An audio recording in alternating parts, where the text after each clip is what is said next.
Smell Talks, un podcast by Né. Les rencontres de la culture olfactive. Parfumeurs, auteurs, scientifiques, Né vous propose des conférences d'experts à travers le monde. Aujourd'hui, Mazen Nasri, fondateur et directeur de création de Magic Studio, Julie C. Fortier, artiste plasticienne spécialisée dans l'olfaction, et Anne-Cécile Pouan, directrice de l'Osmothèque, expliquent en quoi les odeurs et les parfums s'affirment comme des œuvres à part entière au sein des musées, des institutions et des installations. Une table ronde animée par Sarah Boisse.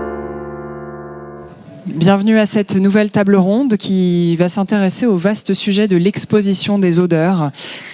Que ce soit dans les musées, au sein d'installations ou dans des institutions, le médium olfactif est de plus en plus utilisé.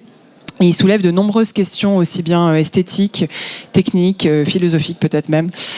Alors vous êtes tous les trois en prise avec la question d'exposer les odeurs, mais de manière assez différente et heureusement assez complémentaire aussi. Vous avez tous une approche assez singulière, puisque vos modalités d'exposition, les contextes et les publics diffèrent. Julie Fortier, vous êtes donc artiste plasticienne et depuis un peu plus de 10 ans, vous développez une pratique autour des odeurs. Pendant la préparation de cette table ronde, ce que vous m'aviez dit que j'avais trouvé très intéressant, c'est que finalement une question fondamentale pour vous, c'est comment concilier le temps long d'une exposition avec la volatilité, la nature volatile du parfum. Donc c'est peut-être la première chose que j'aurais envie de vous demander. Est-ce que vous avez trouvé des solutions et quelles questions persistent ? Les solutions, en fait, sont toujours à être trouvées parce que mon défi en tant que plasticienne, c'est de toujours trouver la bonne forme pour exposer les odeurs. Donc, il y a vraiment ce rapport entre forme et odeur qui est vraiment capital. Et ma manière de travailler, en fait, c'est que mon travail, en fait, il s'inscrit dans des contextes qui sont extrêmement différents d'une exposition à l'autre. Ça peut être dans des musées avec une très forte affluence, ça peut être dans des galeries d'art qui sont un petit peu plus confidentielles. Donc à chaque fois, je dois adapter en fait les dispositifs aussi au contexte. Et ma manière de travailler, c'est souvent que je travaille avec des matières qui sont poreuses, en fait, qu'on appelle des diffuseurs passifs, c'est-à-dire que on va pulvériser du parfum tous les jours, un peu de la même manière que quand pour une installation vidéo, on va allumer le projecteur vidéo. Là, c'est exactement la même chose. Pour rendre l'œuvre opérante, en fait, on pulvérise du parfum sur des matières. Et mon défi, c'est ça, c'est que la forme soit, je vous montre peut-être, donc vous allez voir des images. Voilà, donc là, par exemple, vous avez une œuvre qui s'appelle La Chasse, qui est une œuvre qui a été créée en 2014. Et ce que vous voyez au mur, en fait, ce sont des languettes, des touches à parfum. Pas tout à fait comme ceci, parce que celles-ci sont pointues. Celles que j'ai utilisées sont rectangulaires. Et en fait, il y en a 80 000 sur cette installation-là qui sont collées sur le mur. Et en fait, il y a trois parfums qui sont pulvérisés tous les jours sur 3 zones différentes, ce qui fait que ces 3 parfums vont changer la perception globale de cette prairie de papier. Au début, on peut voir une forêt vue du ciel, une prairie, on peut voir un pelage d'animal. Donc les 3 odeurs, il y a une odeur de prairie mouillée qui est un peu le décor. Ensuite, il y a une odeur de biche vivante, donc ce qui donne le personnage dans un décor. Et la dernière odeur, c'est l'odeur du sang frais que j'ai reconstitué à partir d'un écrit scientifique, de scientifiques qui ont travaillé sur l'odeur du sang. Et j'ai travaillé à partir d'une molécule que les prédateurs repèrent sur leur proie quand elles sont blessées. Et j'ai recréé l'odeur du sang qui fait l'action, qui donne une tragédie, en fait, où on sait que cette biche, malheureusement, elle a été tuée. Voilà. Donc, ces 3 odeurs vont changer complètement le rapport d'échelle avec l'installation. Sur les questions qui persistent pour vous Les questions qui persistent, en fait, c'est que moi, en tant que plasticienne, je cherche toujours des matières avec lesquelles je vais pouvoir travailler. Je travaille beaucoup avec le papier, je travaille beaucoup avec la céramique. Dernièrement, j'ai voulu travailler avec la laine et je travaillais sur des tapis olfactifs parce qu'après le confinement, je voulais qu'on puisse se rouler littéralement dans les odeurs, comme quand on est enfant et qu'on se roule dans l'herbe, qu'on mange des brins d'herbe et qu'on sent un petit peu partout. Je voulais qu'on retrouve ce côté très sensuel, très enfantin besoin du rapport à l'odeur. Et donc voilà, donc à chaque fois, je travaille avec des matières, je cherche différentes matières et je fais des expériences. Des fois, ça fonctionne. Je l'intègre dans mon travail et si ça fonctionne pas, ben je l'écarte et des fois ça peut revenir plus tard et donc ça c'est mon défi de trouver des matières intéressantes pour travailler à la diffusion de ces odeurs. Merci. Je me tourne vers vous, Mazen. Vous êtes donc le fondateur et le directeur de création de Magic Studio, qui conçoit et fabrique des expériences polysensorielles pour des acteurs culturels et ceux du luxe, notamment des maisons de parfums, des vins, de spiritueux et de mode. Récemment, vous avez notamment imaginé les dispositifs vraiment remarquables qu'on a pu voir à l'exposition Parfums d'Orient, à l'Institut du monde arabe. Et je voulais vous demander comment est-ce que vous abordez des projets de ce genre et quelles sont les grandes étapes finalement du processus de réflexion et de création. Bonjour à tous et à toutes, merci beaucoup.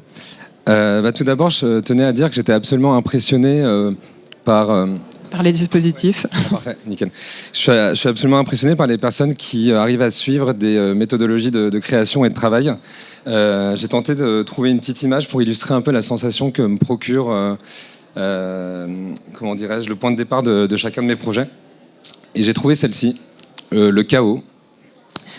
Et plus précisément ici, c'est une image du Big Bang, puisque c'est un chaos qui semble nous guider vers une infinité de possibilités. Le chaos, car nos projets sont absolument de nature toujours différente chez Magic. Notre démarche de création polysensorielle est totalement nouvelle, et elle offre justement une infinité de possibilités. Mais heureusement, je ne suis pas seul, parce que je suis entouré d'une équipe interdisciplinaire constituée de personnes extraordinaires, humainement, professionnellement et artistiquement, qui regroupe plusieurs corps de métier, comme la direction artistique, le parfum, la recherche et l'innovation, la scénographie, la muséographie, le design matière, le design d'objets, le design interactif aussi, donc toute la partie électronique. Et pour recontextualiser un petit peu l'exposition Parfums d'Orient pour celles et ceux qui n'ont pas eu la chance de l'expérimenter, donc elle s'est terminée il y a pile poil une semaine puisque nous avons commencé le démontage ce lundi. Parfums d'Orient, c'est une expo qui traite des parfums et des odeurs du monde arabe, avec un parcours qui mêle œuvres anciennes mais aussi plus contemporaines, et évidemment des installations olfactives que nous avons pensées qui jalonnent le parcours. Et il était impossible pour le musée de concevoir une expo sur les parfums sans inviter le visiteur à sentir, évidemment.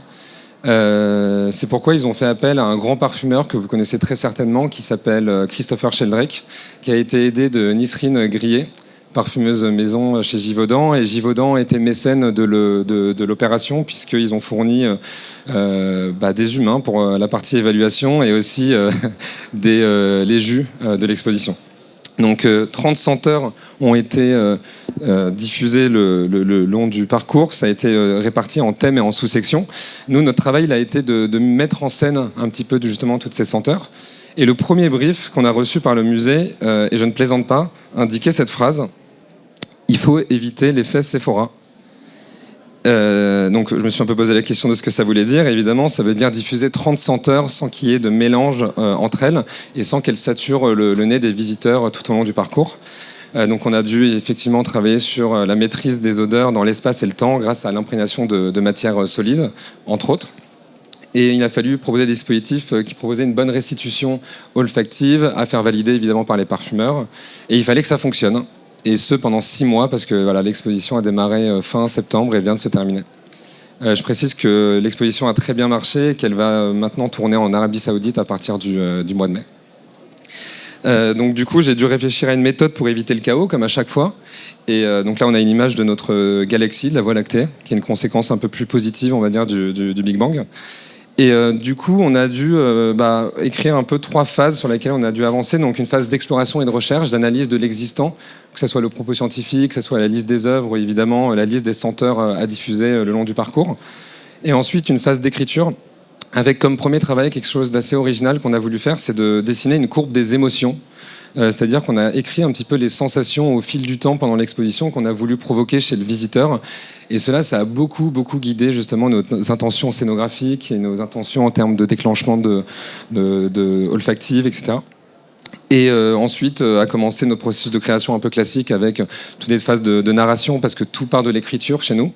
Le dessin de premiers croquis, des scénarios sensoriels et évidemment toujours la question qu'on se pose toujours dans nos installations: quelle est la place quel est le rôle du visiteur face à notre installation, est-ce qu'il fait corps avec, est-ce qu'il subit un peu la senteur, est-ce qu'il est acteur ou actrice. Et voilà, donc ça donne des installations multisensorielles et interactives qui invitent à sentir, à admirer, à écouter parfois, à toucher et parfois à faire saliver. Je vais prendre le temps d'en présenter juste quelques-unes. Donc ça, c'est l'envolée des fleurs. Donc là, l'idée, c'était d'émerveiller en termes d'émotion. Donc c'est un hommage aux fleurs cultivées dans le monde arabe depuis la nuit des temps. Donc il faut imaginer que c'est des sortes d'alambics futuristes, mesurent 2 mètres de haut. Hein. Là, elles ont l'air un peu petits sur l'écran. Et ici, l'idée, c'était d'inviter le visiteur à souffler sur un capteur. Et en soufflant, ça donnait l'impression, justement, que ça générait un tourbillon floral, comme vous pouvez le voir sur l'écran. Et en même temps, cela parfumait la zone autour de l'installation. La deuxième installation à présenter, je ne sais pas s'il me reste encore un tout petit peu de temps, c'est Secret du parfum. Donc là, l'idée, c'était de faire fantasmer autour du métier du parfumeur et d'éduquer également. Donc c'est une installation contemplative, ludique, qui vise à faire découvrir les secrets du métier du parfumeur, avec 3 compositions qui sont décomposées, chacune en 3 temps, et elles invitent à sentir l'évolution d'une formule à l'aide d'entonnoirs perforés. Et ici, il y a des tourbillons générés en permanence dans les flacons que vous pouvez peut-être voir sur cette diapositive, qui donnent l'impression en fait d'une présence et de la manipulation d'un nez. Voilà. Je vais passer peut-être un petit peu vite puisqu'il ne nous reste plus beaucoup de temps, mais ça c'est une installation qui visait à faire découvrir la richesse aromatique de la cuisine dans le monde arabe. Et dernière installation évidemment qu'on a décidé de mettre à la fin, de placer à la fin puisqu'il s'agit de se parfumer. Et donc c'est une création spéciale de Christopher Sheldrake. Pour éviter de polluer évidemment toute l'exposition, nous avons décidé de la placer à la fin. Et voilà, et pour conclure, toute une phase de conception et de production, on passe en 3D, en prototypage, et on met jamais au hasard justement toutes les phases de test, de prototypage, et on prend évidemment toujours en compte la notion de recharge dans le temps, de sorte à ce que justement ça soit facile d'accès pour pouvoir gérer la maintenance dans la durée pendant 6 mois. Merci Mazen. Je me tourne maintenant vers vous, Anne-Cécile Point. Vous êtes donc directrice de l'Osmothèque de Versailles, le Conservatoire international des parfums, qui est une institution merveilleuse qui, entre autres choses, donne à sentir des repesées de parfums historiques, c'est-à-dire des reconstitutions de parfums qui sont disparus et qui constituent un travail absolument colossal, puisqu'elles contiennent très souvent des ingrédients qui sont eux-mêmes disparus. Et donc je voulais vous poser la question, comment est-ce que vous conciliez votre vocation de faire découvrir ces trésors qui sont vraiment des piliers du patrimoine de la parfumerie, du patrimoine olfactif de la parfumerie, avec la réalité cruelle qui est qu'à chaque fois que vous les faites sentir, vous les consommez un peu? Mais je crois que la réponse est dans votre question. C'est effectivement très cruel parce que chez nous, la particularité de l'osmothèque et donc de ces repesées, c'est de coller au plus près à la formule originale. Et donc, comme vous le disiez, avec des ingrédients, avec des bases disparues ou difficiles à retrouver. Et donc, oui, quand on vous distribue une mouillette de certains parfums disparus, complexes à refaire, on égratigne un petit peu ce qui nous reste de nos Jocondes. Et donc, c'est vraiment une réflexion en ce moment de se dire à quel moment est-ce qu'on doit finalement arrêter de faire découvrir les œuvres, puisque en vous les faisant découvrir, peut-être qu'on obère la possibilité de les faire découvrir indéfiniment aux générations futures. Donc il y a une vraie une vraie réflexion en ce moment à l'Osmothèque sur une gestion, on va dire, la plus raisonnée possible de certains de nos parfums qui, on le sait, à terme, seront compliqués à refaire si on veut coller vraiment à la formule d'origine. Donc, comme notre mission, c'est aussi de vous les faire découvrir, parce que les préserver, c'est bien, mais un parfum qu'on préserve sans le faire sentir, autant dire qu'il n'existe pas. Un parfum, pour vivre, il doit être exposé à votre nez et il doit vous faire réagir. Donc, on fait des choix, on fait des arbitrages, et c'est pour ça que nos parfums commencent parfois à devenir un petit peu rares à sentir.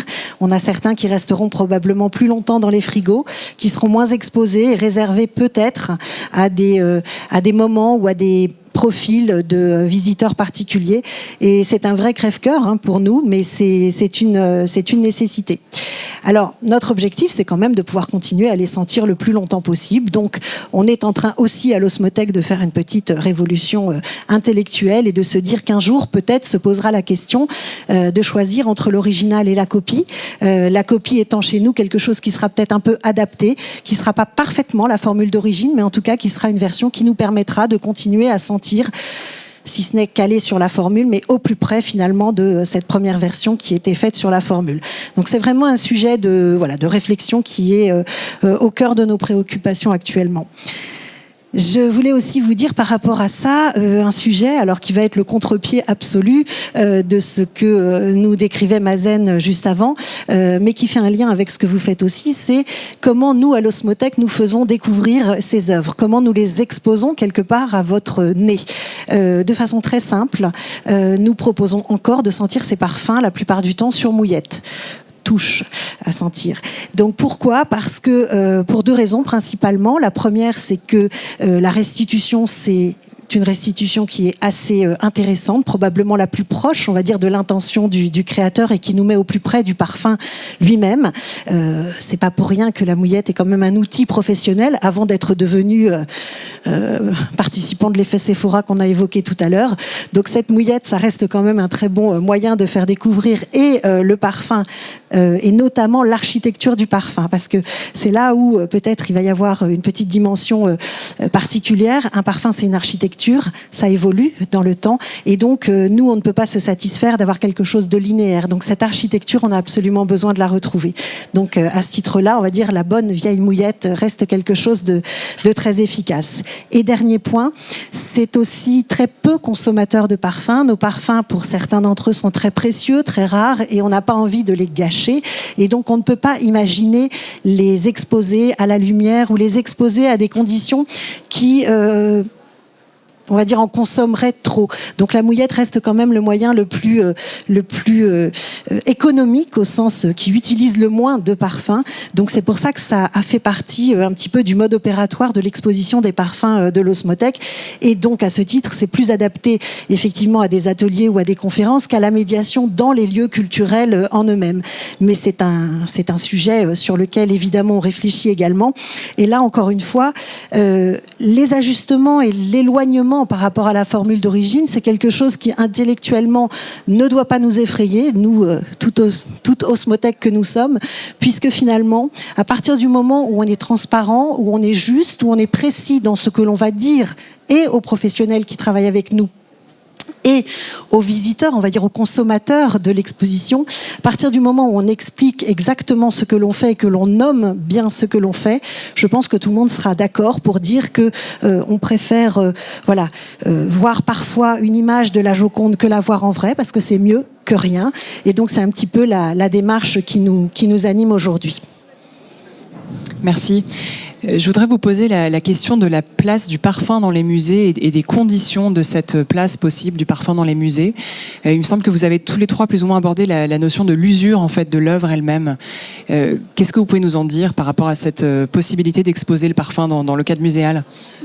Dans ce qu'on avait préparé, en fait, je pense qu'il y a vraiment une distinction à faire entre odeur et parfum qui vient de l'industrie du parfum, qui a une vocation esthétique, qui a une vocation à être portée. Nous, les artistes en art contemporain, des fois, il y a certains de mes parfums qui deviennent des éditions et on peut les porter, mais des fois pas du tout. L'odeur du sang, on n'a pas tout à fait envie de le porter. Donc, j'œuvre pas du tout dans les mêmes réseaux en fait et de la même manière que Madame Point qui elle travaille à partir des parfums qui viennent d'une histoire de la parfumerie. Donc ça, cette distinction, elle est très très importante. Et j'ai oublié la question. La question de l'usure. De l'usure, mais c'est sûr en fait que il y a de plus en plus d'intérêt pour les odeurs et pour les parfums dans les musées.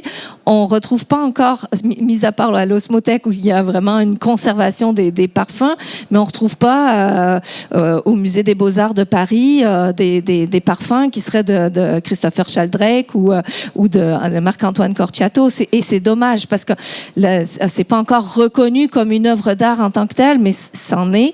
Et en fait, c'est sûr qu'il y a une consommation, il y a un problème aussi de conservation.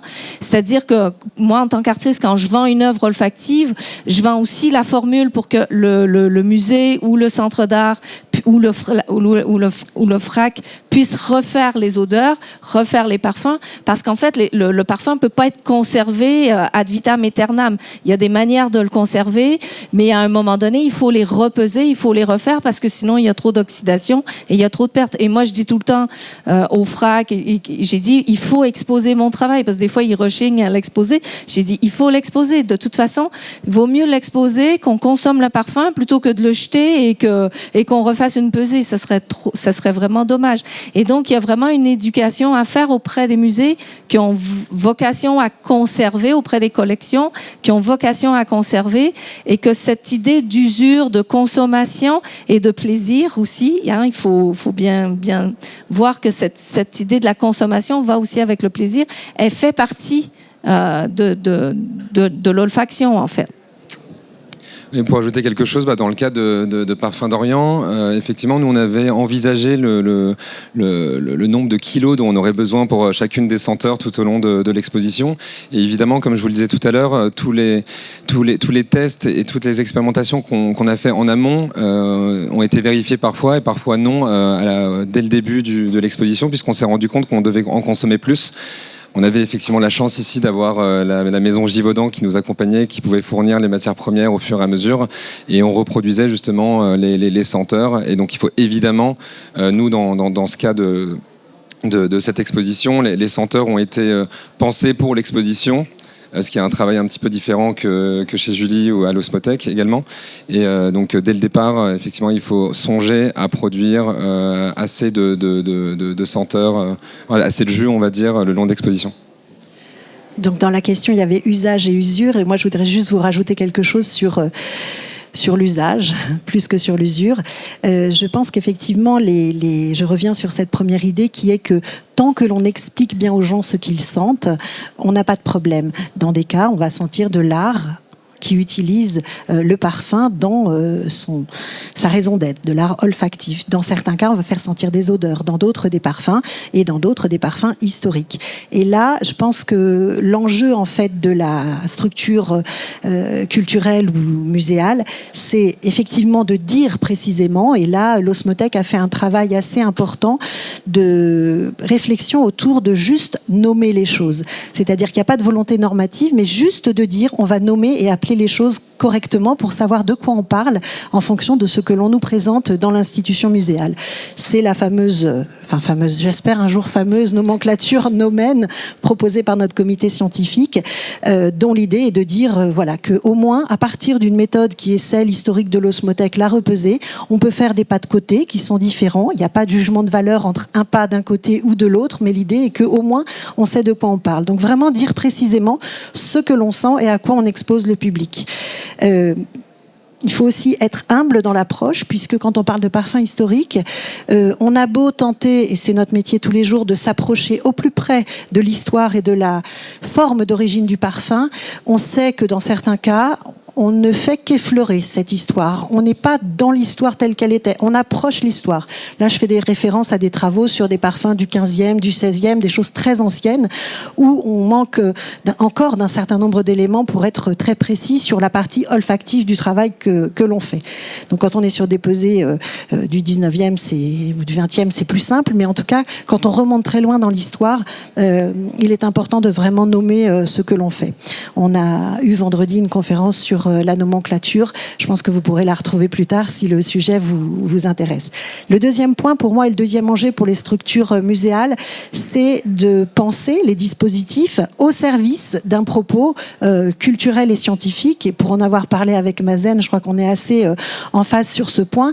L'idée, c'est que le dispositif olfactif ne prenne pas forcément le pas sur la raison qu'il a d'être là. Le parfum est déjà un médium. Si on rajoute un médium au médium, on commence peut-être à amener des biais. Donc il faut être prudent sur la façon dont on les utilise, sur le moment où on les utilise, sur ce que l'on veut qu'ils apportent à l'instant T dans l'exposition ou dans le parcours.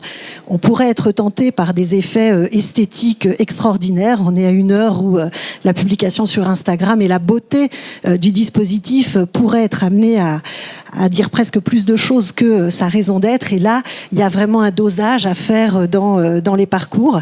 Et puis, parce que le parfum, il donne lieu à des réactions tout à fait subjectives et personnelles, il y a une difficulté à justement apporter un dosage. Quelque chose qui peut sembler correct pour l'un n'est pas forcément pour l'autre et peut être trop envahissant pour mon voisin. Donc on a cette difficulté aussi à penser le parcours et la place de l'olfactif en quantité et en esthétisme pour qu'il ne prenne pas le pas. Le dernier enjeu, selon moi, dans les institutions culturelles et muséales, c'est la formation et l'éducation à l'olfactif.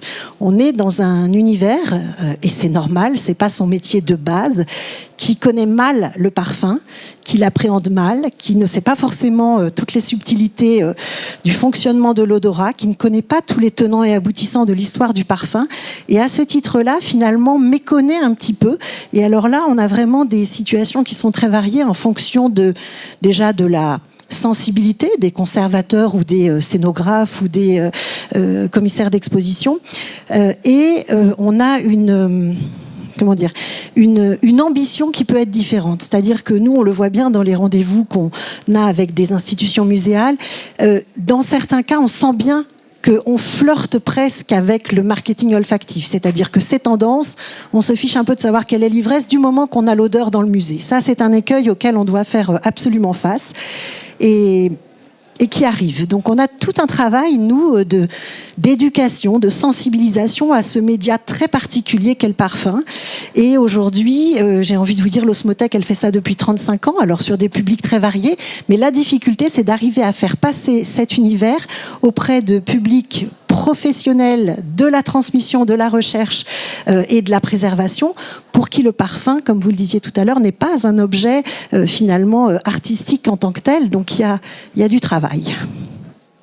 Merci. Et pour terminer, j'aurais simplement voulu vous poser une question sur cette demande grandissante pour intégrer une dimension odorante dans des institutions, dans des expositions, dans des installations. Qu'est-ce que vous auriez à en dire de manière plus générale ? Moi, je peux commencer. Moi déjà, je pense qu'il faut voir ça de manière extrêmement positive, puisque moi, je me souviens quand j'avais 19 ans, j'ai gribouillé des premières installations olfactives sur mes carnets quand j'étais étudiant. Entre-temps, j'ai eu beaucoup de métiers, entre guillemets, autour des sens, la musique, le spectacle, le design graphique, la musique, etc., etc. Et pour enfin finalement tout réunir au sein d'un même projet magique. Et ce que je trouve assez incroyable, c'est que entre-temps, j'ai effectivement étudié la chose. Je me suis rendu compte qu'il y avait beaucoup d'initiatives artistiques qui avaient été faites déjà au XXe siècle. Il y a beaucoup d'initiatives artistiques aussi qui ont utilisé des molécules odorantes et des parfums, comme le travail de Julie, qui je ne connaissais que trop peu et que je trouve assez exceptionnel, que j'aimerais sentir désormais. Et que dire de plus, et voilà, tout simplement, il y a aussi des installations comme Osni par quartier. Je crois que c'était en 2017 au Palais de Tokyo que j'avais eu la chance d'expérimenter, qui était un projet fabuleux, qui avait réuni justement des parfumeurs, mais aussi des météorologues, des chercheurs, des scientifiques, des scénographes, des artistes, etc. C'est quand même assez dingue.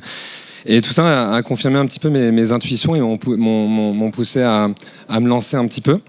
Et voilà, je trouve ça juste extraordinaire que les odeurs soient aussi présentes. Attention aussi à l'effet de tendance, entre guillemets, aux mauvaises maîtrises. Attention aussi à ne pas tromper le visiteur.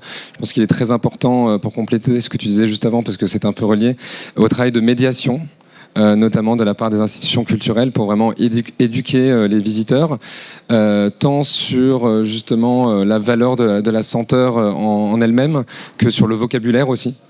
Donc voilà, mais globalement je vois ça extrêmement positivement, avec quelques mets, mais voilà, je préfère rester un peu positif là-dessus. Oui, et juste pour compléter ce que tu dis, Mazen, en fait le métier de médiateur olfactif n'existe pas, et toute la difficulté finalement c'est qu'on est en train de créer aussi un nouveau métier, et que comme tout nouveau métier, voilà, ça s'apprend, et il va falloir du temps pour que on va dire pour monter en expertise et avoir des professionnels qui connaissent et qui absorbent en fait tout ce vocabulaire, toute cette connaissance que tous ici vous avez probablement, parce que vous fréquentez assidûment les événements de l'Osmothèque et ceux de Nez en particulier. Tout à fait. Moi, je suis tout à fait d'accord avec ce que vous avez dit. En fait, plus le public va sentir, plus il va être aguerri, et plus on sent, plus on est capable de mettre des mots, plus on est capable d'identifier, plus on est capable d'être raffiné dans sa perception. Parce que tant qu'on n'arrive pas à nommer, on n'arrive pas à sentir. Et il faut vraiment entraîner le cerveau, parce que la connexion entre le nez et le cerveau, en fait, elle passe pas par le langage, c'est pas naturel. Donc, il faut le faire, il faut vraiment faire ces expériences. Et plus il va y avoir ces expériences, plus on va être à même d'avoir des gens qui vont être hyper forts pour pouvoir faire cette médiation. Donc, c'est très positif. Voilà. Merci beaucoup à tous les trois. Merci. Merci beaucoup.